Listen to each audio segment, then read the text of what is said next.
Big boss Telugu 9లో అర్ధరాత్రి ఏం జరిగిందో ఓ చిన్న లుక్ వేద్దాం. అసలు విషయమేంటంటే బిగ్ బాస్ 9లో ఆ మిడ్ నైట్ డిస్కషన్స్ అన్నమాట. ముఖ్యంగా తనుజ, కళ్యాణ్, శ్రీజ మధ్య జరిగిన మాటలు. ఇవి హౌస్మేట్స్ మధ్య గేమ్ ప్లాన్స్, గ్రూప్స్ని ఎలా మార్చాయో చూద్దాం. మొదటిది, తనుజ చాలా క్లియర్గా ఉన్నారు. కళ్యాణ్ తనని సేవ్ చేయమనడగడంలో తప్పేం లేదన్నారు.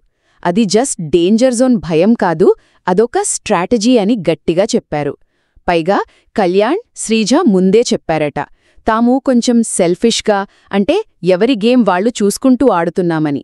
సో తనుజ పాయింట్ అదే. రెండవది, ఈ ముగ్గురి స్ట్రాటజీ హౌస్లో కాస్త కలకలం రేపింది కదా. ఇమ్మాన్యుయల్, దివ్య లాంటివాళ్లు కళ్యాణ్ గురించి తనుజని హెచ్చరించినా ఆమె అస్సలు తగ్గలేదు.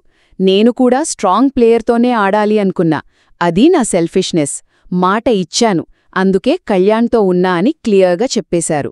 అంటే వేరేవాళ్లు కూడా జంటల్గా ఆడుతున్నారు కదా అని కూడా అన్నారు. ఇక చివరిగా, ఇప్పుడు నన్ను టార్గెట్ చేయడానికి పాత కారణాలున్నాయని తనుజ ఫీలవుతున్నారు.